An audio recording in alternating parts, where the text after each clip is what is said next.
Hai, Assalamualaikum. So, hari ni saya nak ajar macam mana untuk kita isi permohonan untuk Princess Nora University. Okay, so first sekali untuk kita sampai ke tempat ni, kita akan buka dekat tempat permohonan dia. Biasanya orang akan dah bagi siap-siap link. Kita akan buka tu terus dia bagi permohonan untuk aplikasi belajar ke Princess Nora University untuk orang yang bukan Arab, non-Saudi. Ni untuk tahun ni lah, 2022 ataupun 1444 Masihi. 1444 Al-Hijrah.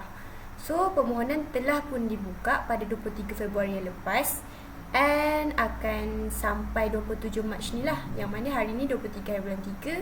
So, kita ada dalam lebih kurang 4 hari je lagi. Okay, ni semua boleh baca. Hari ni saya nak tunjuk macam mana cara nak isi borang sahaja. So, nampak tak link submission of the application kat sini? Kita tekan sini. Dia akan bawa kita ke laman web ni. Dan tekan yang ni tau.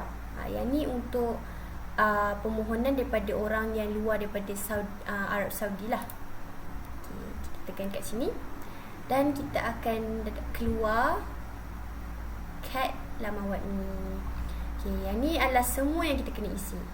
Jadi, saya akan start daripada atas. Mula-mula sekali awak perlulah menulis nama awak dekat sini tau. Kat sini ejaan dalam Rumi ataupun Latin, dalam biasa punya lah. Macam contohnya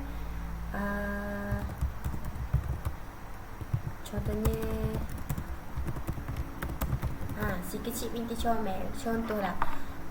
Untuk macam kita make sure ini adalah formal, sila pastikan untuk awak tulis dalam huruf besar. Oh, by the way, Princess Nora University ni hanya perempuan sahaja yang boleh mohon, lelaki tak boleh. Okay, so yang dekat sini pula your full name in Arabic. Kita kena guna keyboard Arab lah. Okay, and then dah pilih language Arab. Kita sabar. Mula-mula kita cari keyboard dulu, on screen keyboard, and then saya akan tukar bahasa kepada Arab lah. Okay, and then isi kat sini. Isilah nama si kecil binti comel tu dalam tulisan Jawi. Okay, next kita tengok nationality. Nationality adalah warga negara kita lah. Okay, carilah kat sini. Kita cari, kita mim kan, mim. Ni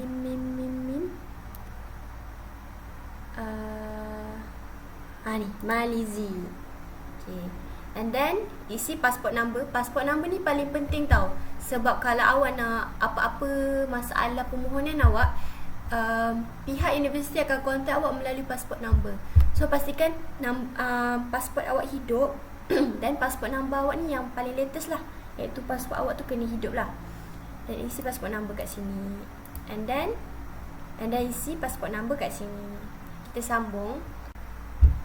Okay, ni kita isi passport number kita yang barulah, kalau boleh aktifkan tadi saya cakap. Okay, place of issuance of the passport SME, maknanya tempat di mana kita buat pasport yang paling latest. Kalau macam situasi saya dah pernah ada pasport, tapi pasport tu mati pada tahun 2020. Sekarang tahun 2022, jadi saya perlu memperbaharui pasport saya. Dan saya telah memperbaharui pasport saya lah di Selangor. Jadi sini tulislah Jabatan Immigration mana. Contohnya saya buat kat Jabatan Immigration Kuala Kubu Baru. Tulislah alamat penuh. Orang Arab tak tahu. Kalau tulis, contohlah tulis Jabatan Immigration Kuala Kubu Baru.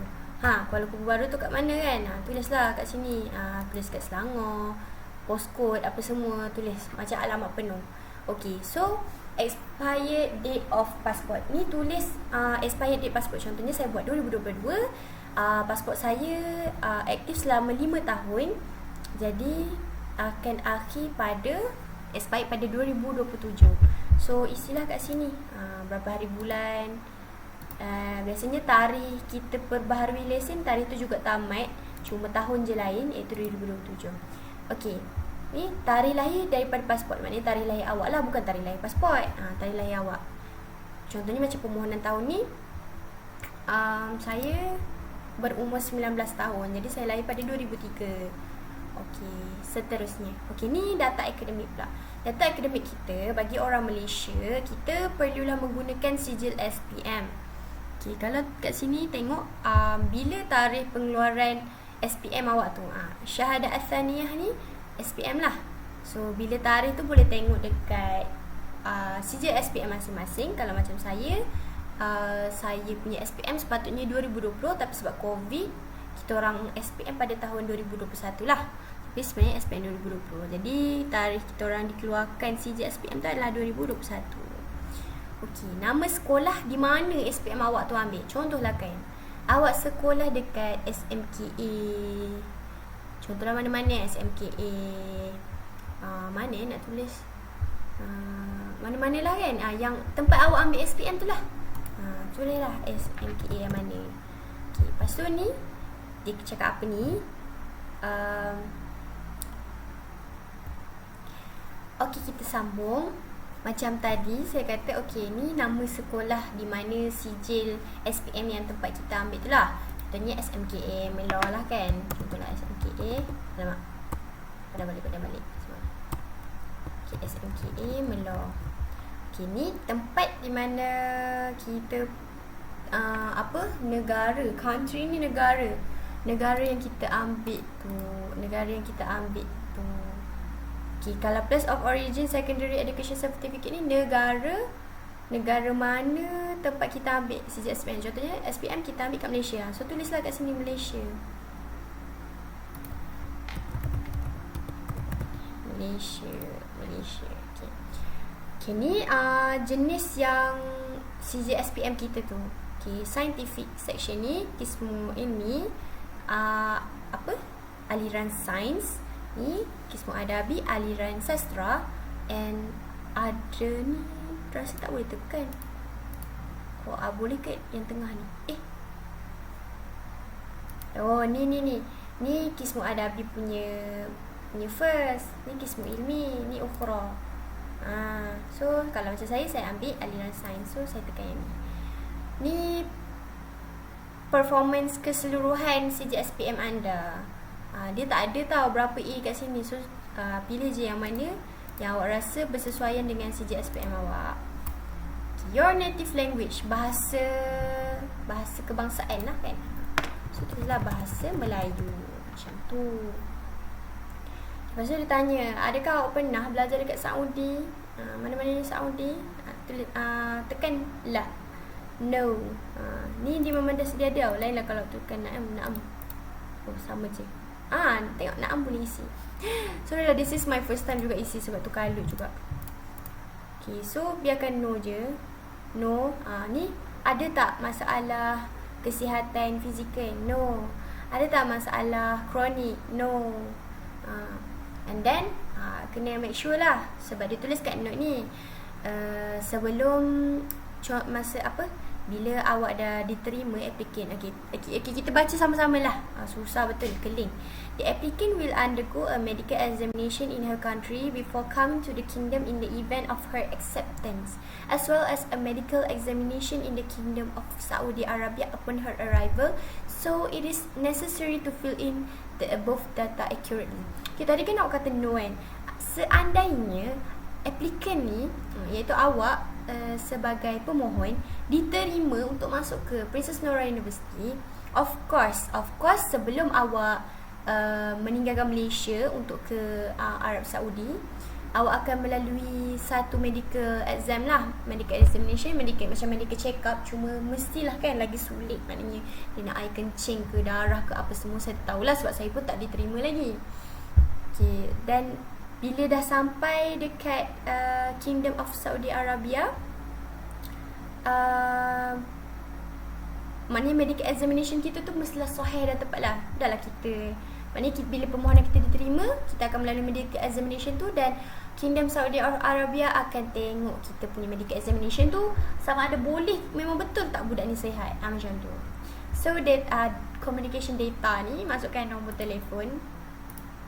Okay, masukkan nombor telefon. Sini tulis 60 mobile number in your another country. Macam kita tak sampai lagi Arab Saudi, tak payah isi. Tapi boleh je kalau nak isi nombor telefon lain lah. Contohnya sini awak isi nombor telefon awak 60 berapa kan.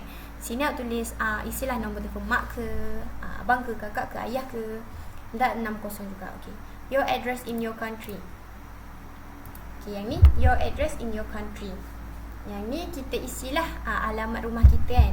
Contohnya lot 53453 ikutlah kan. Kampung bla bla bla bla bla bla. Yang ni pun dia tulis city, neighborhood, street, house number, mailbox. Tulis sama je. Tulis sama je sebab ni alamat yang ni kita tulis full, yang ni pun kita tulis complete. Okay, ni email. Isilah email kita kan. Contohnya email ckecil@gmail.com. Okay, ni social status. Okay, adakah awak dah pernah berkahwin ataupun dah berkahwin? Kliklah married. Tapi kalau saya single and available, tekan single lah. And then awak ada mahram tak kalau dekat dekat Arab Saudi nanti, King Saudi of Arabia. So kalau awak tak ada, tekan la, macam saya tak ada. Kalau ada, tekan na'am.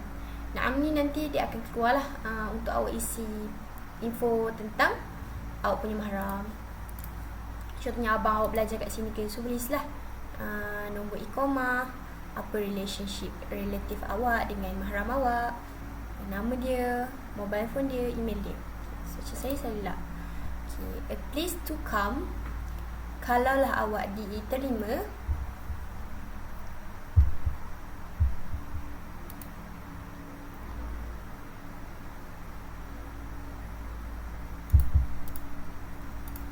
okay, kalau yang ni, okay, a place to come in case of the student was accepted finally. Kalau awak dah diterima kan, permohonan awak ni diterima oleh King Saudi of Arabia, ke mana awak akan, okay, permohonan awak ni diterima oleh King Saudi of Arabia, ke mana awak akan pergi? So tulislah Princess Nourah University. Okay, ini adalah dokumen-dokumen dan file yang awak kena letak untuk untuk permohonan awak lah kan. Pastikan file awak tu tidak melebihi 2.4 MB. Kalau lebih, awak kena pandai-pandai buat lah untuk kecilkan file tu. Nanti saya akan tulis dekat sini macam mana nak mohon dan file tu tidak lebih. Contohnya, saya terangkan kat sini ada apa. Macam ni, certify the origin of high school certificate. Ni CJSPM awak letak kat sini. Nampak kan bintang merah ni menandakan wajib. Tapi tidak semestinya wajib je yang kena isi. Awak kena ingat, awak ni nak pergi belajar luar negara, bukan dalam Malaysia je. Sedangkan kalau nak isi universiti kat Malaysia pun kena lengkap, apatah lagi kalau keluar negara. Jadi kalau yang bukan merah pun kita isi sebolehnya lah. Kalau yang mana yang boleh isi, sebaik mungkin. Okay, sini kita letak CJSPM kita.